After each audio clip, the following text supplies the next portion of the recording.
¿cómo están? Espero que muy bien.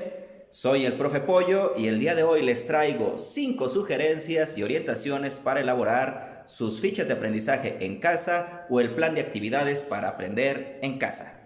Como ya pudieron identificar, este video está dirigido primordialmente a las maestras y maestros que en estos momentos, desde su trinchera, aportan todo su esfuerzo, todo su trabajo para salir bien librados de este periodo de contingencia por COVID-19 que pues está padeciendo nuestro país. Reciban, maestros, maestras, todo mi reconocimiento y solidaridad.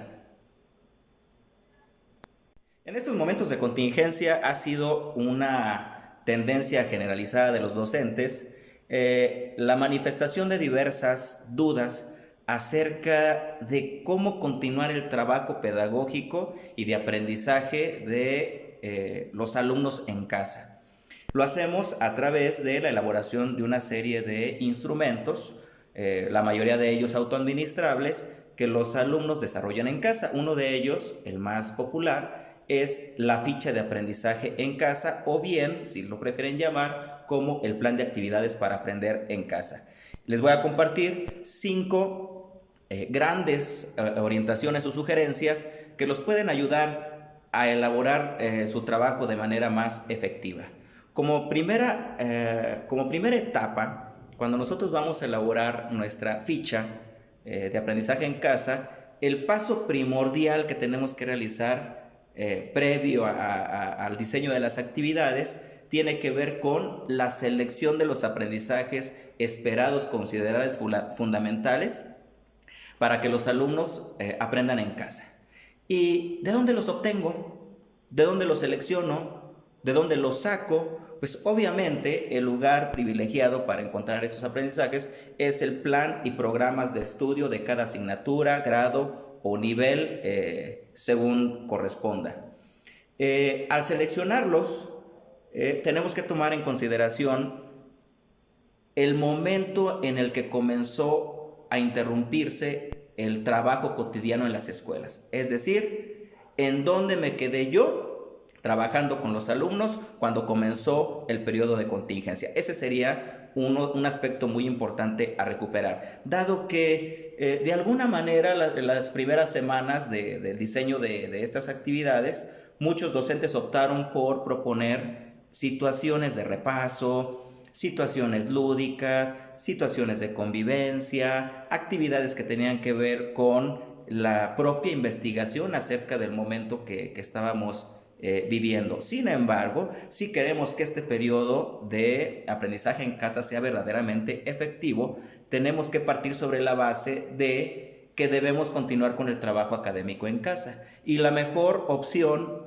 que les puedo sugerir, pues es continuando con los aprendizajes en donde fueron interrumpidos al momento de resguardarse en casa. Así que, pues hay que hacer un análisis reflexivo, analizar los materiales de trabajo en donde nos fue interrumpido nuestro trabajo. Así pues, también es necesario evitar algo que se ha dado mucho últimamente, que tiene que ver con tener como referencia materiales que no son oficiales y que de alguna u otra manera no abonan directamente al logro de los aprendizajes esperados. ¿A qué me refiero? Pues a los complementos didácticos, a las guías de estudio, a los repositorios digitales, a las fichas que descargo de internet, etc.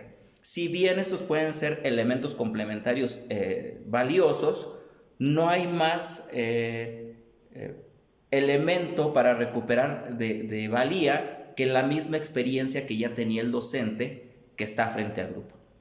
Ahora, ¿cómo vamos a hacer que esta selección? Bueno, retomando los programas oficiales, seleccionamos los aprendizajes esperados, pero también esta selección tiene que establecer lapsos o periodos de tiempo que sean razonables. Hay docentes que están haciendo una selección de aprendizajes esperados para trabajar en un mes, en mes y medio, cuando no necesariamente tenemos la certeza de cómo se van a ir desarrollando estos aprendizajes esperados, o incluso si el logro de estos aprendizajes esperados está sucediendo con los alumnos. Así que una de las sugerencias que les puedo hacer es hacer una selección de aprendizajes esperados en base a los programas a los programas oficiales de estudio, pero con una duración de aproximadamente 15 días de trabajo, es decir, 2 semanas. ¿Por qué? Porque eso nos puede dar margen para poder realizar ajustes, para poder dar una retroalimentación más efectiva y sobre todo no agobiar al alumno y también a nosotros mismos. Ahora, hay que priorizar también las habilidades básicas de aprendizaje, es decir, la lectura, la escritura y el pensamiento matemático. Esto lo hacemos habitualmente y debemos de insistir también en ello en el aprendizaje en casa. Por último, en esta parte, en esta primera sección de la selección de los aprendizajes esperados, es muy importante simplificar la cantidad de estos aprendizajes. Es decir, si bien hay un cúmulo de aprendizajes que se quedaron sin abordar o que se iban a abordar después del corte del periodo de contingencia, no necesariamente tengo que abordarlos todos, tengo que ir priorizando cuáles son los más adecuados al contexto, a las necesidades y características de mis alumnos. Y por otro lado también tenemos la opción de correlacionar y realizar pues algunos ajustes entre asignaturas, es decir, que hay aprendizajes esperados que se pueden articular y se pueden simplificar si los abordamos desde diferentes perspectivas. Ahora bien, algo adicional para la selección de estos aprendizajes esperados tiene que ver con, e insisto por eso, que los materiales que a veces encontramos en las redes o en repositorios no son los más adecuados, porque tenemos que considerar también las características de nuestros alumnos, sus estilos de aprendizaje y el conocimiento que tenemos de sus hábitos, de sus fortalezas, de sus dificultades y áreas de oportunidad. Bueno, la selección de los aprendizajes esperados, fundamentales a trabajar, es nuestro primer paso. Una vez que tenemos seleccionados los aprendizajes esperados a trabajar en los próximos 15 días, entonces podemos pasar al momento de la selección de los recursos didácticos que se utilizarán para el desarrollo de actividades o para el diseño de actividades tendientes a desarrollar los aprendizajes esperados. En este caso, es necesario considerar que los escenarios de las familias, de los alumnos, pues son diferentes. Algunos cuentan con tecnologías de información y comunicación, otros no, otros disponen de radio, otros de televisión, e incluso hay alumnos que no cuentan con el libro de texto. Entonces, tenemos que considerar todas estas opciones antes de comenzar con el diseño de las actividades. Por eso, es necesario realizar un ejercicio de reflexión acerca de estos recursos que vamos a utilizar. Ojo, hay que privilegiar la sana distancia y tomar en consideración la estrategia de quédate en casa, porque algunos docentes han optado por solicitar algunos recursos didácticos que implican que tanto los padres de familia como los alumnos se expongan a algún tipo de contagio debido a que tienen que ir a sacar copias, debido a que tienen que ir a conseguir el libro de texto, que le van a pedir al amiguito, al compañerito de al lado, no sé qué elemento didáctico para el trabajo. Entonces es necesario que pongamos mucha atención en este aspecto. Evitar el fotocopiado de material. Fíjense que si fotocopiar material y entregárselos a los alumnos fuera garantía de que van a aprender, pues entonces sería muy adecuado que cada uno tuviera su fotocopiadora en casa, y no lo es. Entonces, no solo esto se los comento por el aspecto pedagógico, sino también con lo relacionado con la economía familiar. Bien sabemos que muchas de las familias de nuestros alumnos tienen situaciones económicas precarias y además de exponerlos a una posible situación de contagio, también los estamos afectando en ese aspecto de su vida cotidiana. También quiero ser muy insistente. El éxito del plan de aprendizaje en casa no necesariamente depende de la tecnología que se utiliza, no depende de si ven la televisión, no depende de si tienen computadora o cualquier otro dispositivo tecnológico. ¿Saben de qué depende? Depende de la actividad que se propone. Depende de la intención didáctica que tiene la actividad que propone el docente, que sea clara, que sea accesible, que esté bien dirigida, que esté con el marco pedagógico correcto para que los alumnos puedan acercarse al logro de los aprendizajes esperados. Ahora bien, hay por ahí la inquietud también de muchos docentes en relación a los programas de televisión. Los programas de televisión son un recurso didáctico más cuyo contenido pues es de apoyo para las alumnas y los alumnos. En realidad no son obligatorios y cada docente decide si se ajustan o no a sus necesidades. Por otro lado, también hay un gran desconocimiento de cómo funciona esta estrategia de aprende en casa a través de la televisión, ya que incluso muchos docentes no conocen ni siquiera la programación. Sugiero que visiten la página aprendeencasa.c.gov.mx, donde pueden consultar los horarios de transmisión, los canales de transmisión que están para los diferentes niveles, así como otros recursos que son importantes, como la colección completa de libros de texto y otros recursos. Ahora bien, lo más certero que tenemos de experiencia hasta el momento es que lo que mejor funciona son las actividades diseñadas por los docentes, porque atienden con mayor pertinencia a las características de las alumnas y los alumnos y responden de mejor manera a la progresividad de los aprendizajes, cosa que ya mencionamos en el punto anterior. Así pues, sin dejar de mencionar, hay diferentes elementos que se pueden considerar, como las actividades en línea, los programas de televisión, las actividades de libro de texto y las actividades elaboradas por los diferentes docentes, perdón. Sin embargo, también hay que señalar que cada uno de estos elementos por sí solo no genera aprendizaje. Se requiere la intervención pedagógica del docente, independientemente si es la transmisión por la televisión o los cuadernillos de actividades que muchos estados han estado implementando. Es decir, hace falta la mano del maestro para poder administrar las actividades que incluyen este tipo de materiales. Ese sería nuestro segundo paso. En tercer lugar, tenemos, según mi perspectiva, el diseño de las actividades. Si bien ya tenemos la selección de aprendizajes esperados y por otro lado también ya tenemos un marco referencial sobre los recursos que voy a utilizar, que son más pertinentes de acuerdo a cada uno de los contextos y características de los alumnos, ahora es momento de plantear y diseñar cada uno de esos pequeños elementos que los alumnos van a desarrollar en casa para el logro de los aprendizajes. Tengo algunas sugerencias generales que les quiero compartir, y la primera de ellas tiene que ver con algo que estamos pasando desapercibidos en general en el magisterio. Y tiene que ver con que aprender en la casa no tiene comparación de la forma en la que se aprende en la escuela. Es decir, aprender en el hogar y aprender en la escuela tiene cada uno de ellos diferentes rasgos distintivos. Por lo tanto, hay algunas precisiones que son pertinentes en este sentido. Por ejemplo, la redacción de las actividades va enfocada hacia el alumno, para que él entienda, para que él interprete, para que incluso el padre de familia o la comunidad que lo acompaña pueda apoyarlo.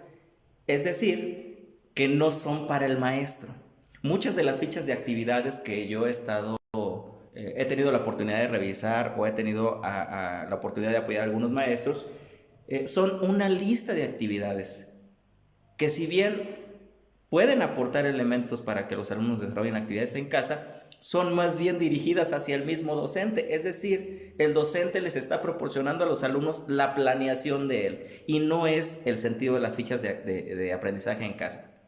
Estas no son indicaciones o una receta mágica.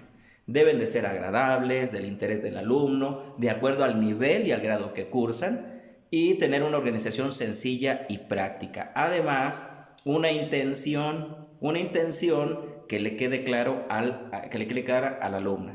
También hay que ser muy analíticos cómo redactamos las actividades. Luego utilizamos verbos, utilizamos indicadores o indicaciones, que no son coherentes con el nivel conceptual que tienen los alumnos.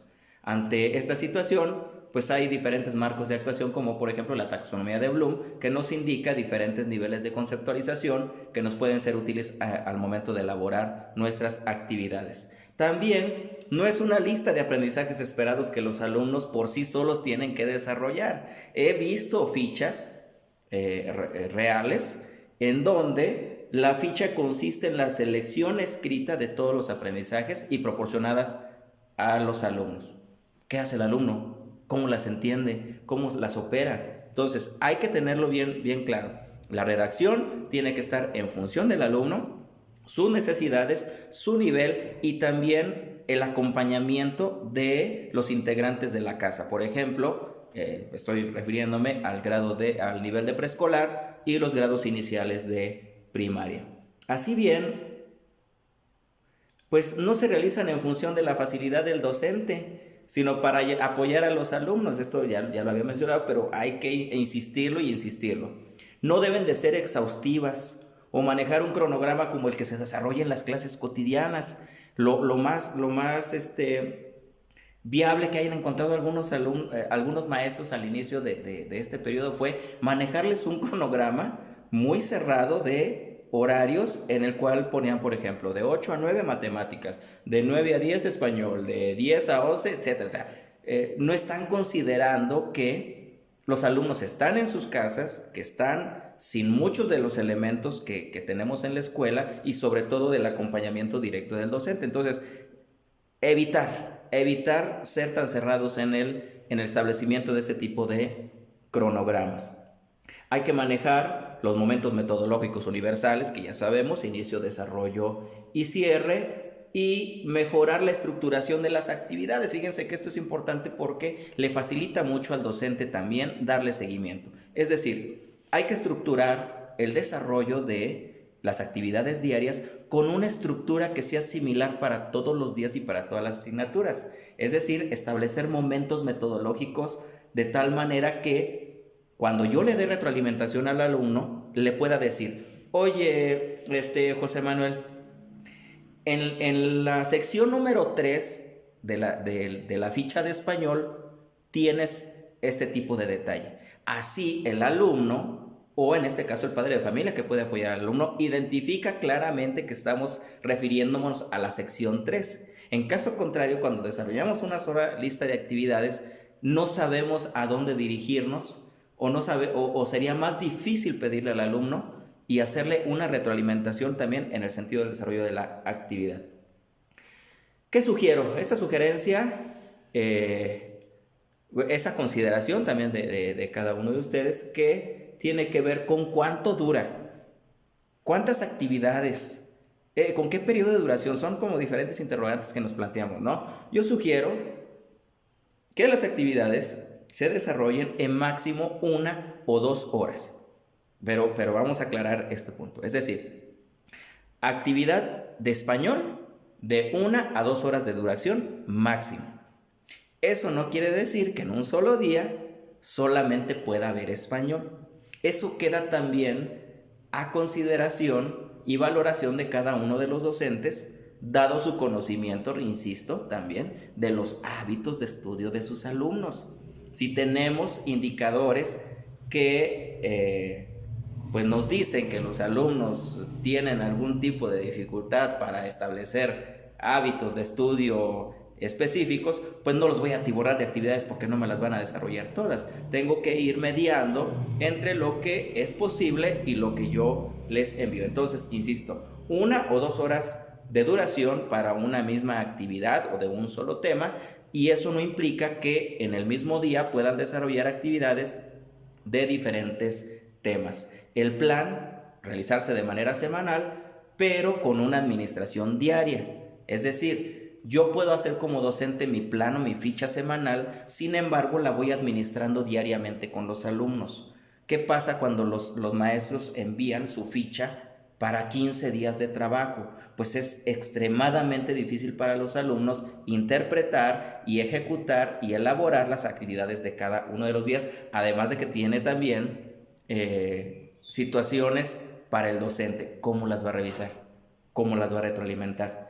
No enviar una lista de actividades con 40 páginas para 15 días o 25 páginas de trabajo para una semana. Eso ni siquiera en la educación presencial lo podemos hacer. Hay que tomar eso en consideración. No hay un formato específico para realizar esta actividad, y el formato más adecuado es el que le da resultados a cada uno de los docentes. Hasta aquí nuestro punto número 3. La siguiente recomendación tiene que ver con el seguimiento de las actividades en casa, es decir, ya los alumnos las están desarrollando y exige que el maestro establezca algunos mecanismos para poder retroalimentar lo que están haciendo cada uno de los alumnos. Aquí tengo varias sugerencias que les pueden ser de utilidad. Primero, proponer o establecer periodos de cumplimiento según convenga, pero no en lapsos mayores de 2 días. ¿Qué quiere decir? Que si bien tal vez el día martes no le solicito nada a los alumnos, pero el día miércoles forzosamente tiene que haber productos o evidencias de lo realizado. Establecer también horas de cumplimiento, porque de otra manera no estamos fortaleciendo la creación de hábitos de estudio en los alumnos. Es decir, establecer que se recibirán los insumos o las evidencias en tal horario de trabajo. Sabemos que los alumnos y las familias nos van a estar enviando actividades a lo largo del día. Sin embargo, establecer un periodo concreto también puede ir ayudando a fortalecer este hábito de estudio. Así que pare de sufrir. Fíjense bien, esta sugerencia es muy pertinente en relación a que los docentes se quejan de que tienen mucho trabajo, de que hay que hacer mucha revisión, que hay que hacer mucha retroalimentación. ¿Y por qué sucede esto? Pues porque el mismo docente propone demasiadas actividades a desarrollar de parte de los alumnos. Entonces, entre más haya una cantidad exorbitante de actividades, es más complejo darle seguimiento a las mismas. Por lo tanto, hay que diseñar actividades sencillas, bien orientadas y con productos tangibles. Es muy importante tener un registro de las actividades y trabajos desarrollados en el hogar a fin de que el docente los considere como complemento para la evaluación normativa. Hay que contemplar también la posibilidad de mantener un mayor acompañamiento a las alumnas y los alumnos que tienen mayor rezago en el grupo. Esto no se puede llevar a cabo si no fortalecemos las redes de colaboración y comunicación con los padres de familia y los estudiantes. Así que, pues esa sí sería una tarea que cada docente tiene que resolver en la medida en que también lo permite el contexto. Hay comunidades en donde no hay señal de internet, hay comunidades donde no hay señal de celular. Ahí estaríamos apelando a la creatividad e ingenio de cada uno de los docentes para dar seguimiento a estas actividades que los alumnos realizan en casa. Como última parte de estas pequeñas 5 grandes sugerencias que les comparto, pues está la de integrar la carpeta de experiencias de aprendizaje en casa. ¿Qué puede contener esta carpeta de evidencias? Pues respuestas a preguntas, los trabajos de investigación, experimentos, registros fotográficos, en fin, una cantidad grande de productos que los maestros están proponiendo a los alumnos para este periodo. Sin embargo, no quiere decir que todos ellos sean evaluados y retroalimentados por el maestro diariamente. El docente puede establecer algunos productos que vayan a formar parte de la carpeta que cada alumno va formando en su hogar y otros que envía a través de diferentes formas de comunicación para la retroalimentación por el docente. Sin duda, esta parte de la retroalimentación y esta parte de la formación de la carpeta de evaluación nos trae consigo muchas dificultades. Es más bien porque tiene que ver con deficiencias en los 4 puntos anteriores que ya hemos mencionado. Si yo selecciono bien los aprendizajes esperados, si selecciono correctamente los recursos en base a las necesidades de mis alumnos, si elaboro adecuadamente mis actividades y si les doy seguimiento, los productos entonces de la carpeta de experiencias no tendrán ninguna dificultad. Pues eso es todo, amigos, amigas maestras y maestros, que les puedo compartir sobre cómo tener algunas ideas para la elaboración de las fichas de aprendizaje en casa. Pero no quisiera terminar este video sin compartir con ustedes algo que está sucediendo en este periodo de contingencia. Estamos en algo que no está previsto, que no está planeado, que no existen las respuestas a todo, y esta misma situación nos obliga a actuar con mucho profesionalismo y poner en práctica todas las habilidades, los conocimientos y actitudes para el desarrollo de nuestro trabajo. Los invito a superar esa obsesión que de repente observamos en algunos docentes, que ha permeado en las últimas semanas en relación a la obsesión con las respuestas. Quiere decir que queremos que nos digan cómo, exactamente cómo, dime qué quieres, dime cómo lo hago. Esta misma situación de la contingencia nos obliga a replantear lo que estamos haciendo y nos obliga también a hacer una pausa, a realizar un ejercicio reflexivo y cambiar el discurso. En lugar de pedir y de exigir, también tenemos la posibilidad de crear nuevas formas de hacer y diseñar el cómo a esas preguntas que nos hacemos. Muchas gracias, espero que les sirva este pequeño video. Soy el Profe Pollo y nos vemos próximamente.